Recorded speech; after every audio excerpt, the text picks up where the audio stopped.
सत्य प्रकाश जी, मैं आपका भी अपने संस्था की तरफ से बहुत बहुत साधुवाद करती हूँ, हार्दिक बधाई करती हूँ कि आपने 2 शब्दों में अपनी अच्छी बात रखे। बगल में आप भी बैठे हैं सूरज जी, मैं आपका भी अपने समिति की तरफ से हार्दिक स्वागत वंदन करती हूँ। और स्वागत वंदन उसकी मैं करना चाहती हूँ आप सभी लोगों की तरफ से जो सैनिक में रहकर इस समाज की एक मिसाल कायम करके हम लोगों के बीच आए, माननीय सुरेश जी, जिनके अंदर अभी भी वही आग है जो सीमा पर रहकर जो है समाज की लड़ाई लड़े। और आज रिटायर होने के बाद भी इनके अंदर इतनी आग है कि आज देख रहे हैं वो जब जो फाटक पर जाएंगे तो दिखाई देगा चमकता हुआ वो स्थान जहाँ जगरूदास बाबा हैं। इनके नाम से हम लोग बहुत खुश रहते हैं कि यह सिपाही का कार्य करते हुए एक सामाजिक सोच के तहत यह जो है बहुत बड़ा कार्य किए हैं। इसलिए मैं इनको तहे दिल से बहुत बहुत स्वागत अभिनंदन करना चाहता हूँ। कार्यक्रम में उपस्थिति हुई हमारे बच्चों की और यह अभिभावक बंधुओं की, मैं आप सभी लोगों का इस जयंती पर गाड़गे साहब की जयंती पर मैं आप सभी लोगों का बहुत बहुत साधुवाद करती हूँ, स्वागत अभिनंदन वंदन करती हूँ। वो जो है अभी अपने गीतों के माध्यम से 2 शब्द गीतों के माध्यम से कहे, मैं आपका भी स्वागत करती हूँ। जितने यहाँ पीछे बैठे नौजवान साथी बुजुर्ग जितने लोग आए हुए इस हाल में बैठे, मैं सबका एक स्वर में हार्दिक स्वागत अभिनंदन वंदन करती हूँ। साथियों, जैसा कि अभी तमाम हमारे विचार के लोग जो है समाज, ये सारे लोग बैठे हैं, ये सभी लोग समाज सुधारक ही तो हैं।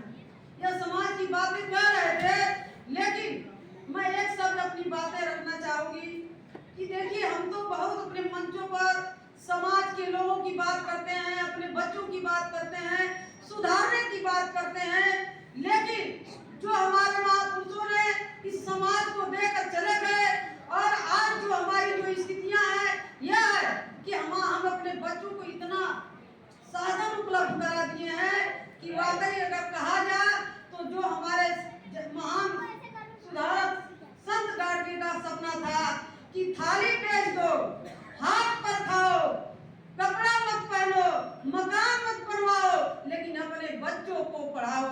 ऐसे महासुधारक, ऐसा उनका विचार था, ऐसा उनका सपना था। हमारे डॉक्टर B.R. अम्बेडकर साहब का ऐसा सपना था कि इस दलित शोषित पीड़ित समाज को कहां से ले आकर कहां पहुंचा दिए।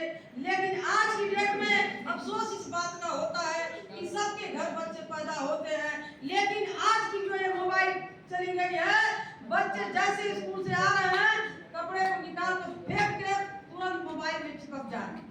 साथियों, उस बच्चे का 3 पैसा कहां जाएगा? इस पर देखिए, मैं घरेलू बात कर रही हूँ, मैं भाषण नहीं दे रही हूँ, मैं अपने आप यहाँ माँ बहनें भी बैठी हैं, आपको मैं बताना चाहती हूँ कि मेरी माँ बहनों, ये जो बच्चों की जो लत लग रही है ये मोबाइल का, यह एक नशा, किसी दारू से कम नशा नहीं है। इतनी आप जान लीजिए, यह नशा बच्चों को वहां तक, उस मंजिल तक नहीं पहुंचा पाएगी जो हमारे महापुरुषों ने सोचा। तो इसलिए आपसे निवेदन कर रही हूँ कि यह बच्चा जितने इसमें सफल हुए हैं, टॉप किए हैं, उनकी माँ बाप, उन अभिभावकों को मैं अपने दिल के गहराइयों से स्वागत वंदन करना चाहती हूँ कि जो बच्चे भी टॉप किए हैं, मैं उनकी भविष्य की कामना करती हूँ कि निश्चित रूप से हमारे महापुरुषों के कद चिन्हों पर चले और ऐसे महापुरुषों के इतिहास को जाने। कहा जाता है कि जो अपना इतिहास नहीं जानता वो कभी इतिहास नहीं बना सकता। इसलिए अपने इतिहास और अपने महापुरुषों को आपको जानना होगा।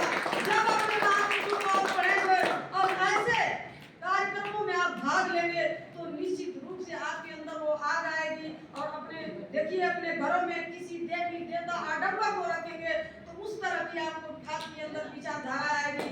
मेरी माँ बहनों, आपको मैं आपसे निवेदन करना चाहती हूँ कि उसी जगह काली देवी दुर्गा की आप फोटो लगा दीजिए और बगल में किसी दूसरे रूम में आप बाबा साहब भगवान बुद्ध के फोटो लगाइए। देखिए अंतर हो जाएगा। जिस घर में ऐसे काली दुर्गा देवी आडम्बरों की लगती है, उनके बच्चे कतई जो है कामयाब होते होंगे। लेकिन मैं जानती हूँ कि वो जो जिस तरह की शिक्षा दी गई, मनु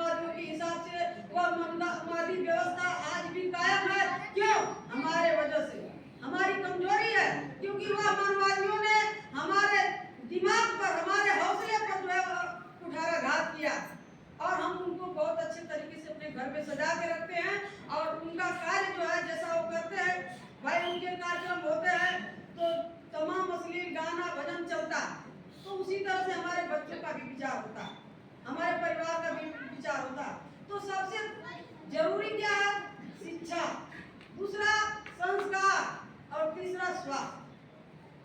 शिक्षा, स्वास्थ्य बहुत जरूरी है, क्योंकि जब हम अपने बच्चों को पढ़ाते हैं उसी तरह से उनको जो है स्वस्थ रहने के लिए उनको समझाएं कि हमको स्वस्थ कैसे रहना। क्योंकि जो मैं बात बताई ना, किसी बात के लेकर जो है भाई हम सब लोग परिवार में रहते हैं, सभी लोग के परिवार है। ये जो मैं बताई हूँ सारे बच्चों की ये लत लग चुकी है, चाहे वो गरीब का परिवार बेटा हो चाहे वो अमीर का बेटा हो, ये बहुत खराब लत है।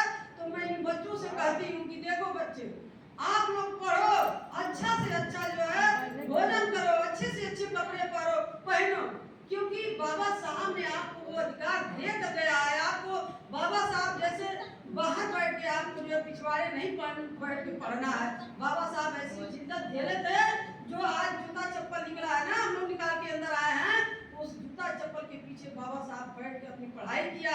इसलिए किया कि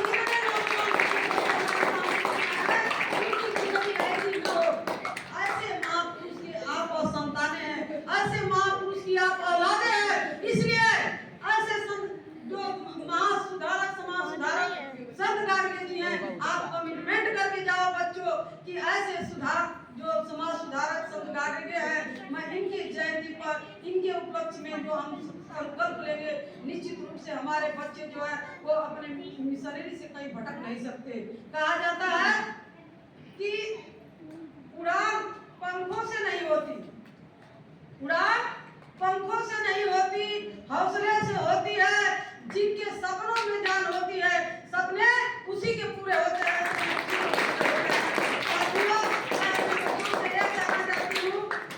शिक्षा शेरनी का दूध होता है, जो दूध पिएगा वो निश्चित रूप से दहाड़ेगा, निश्चित रूप से दहाड़ेगा।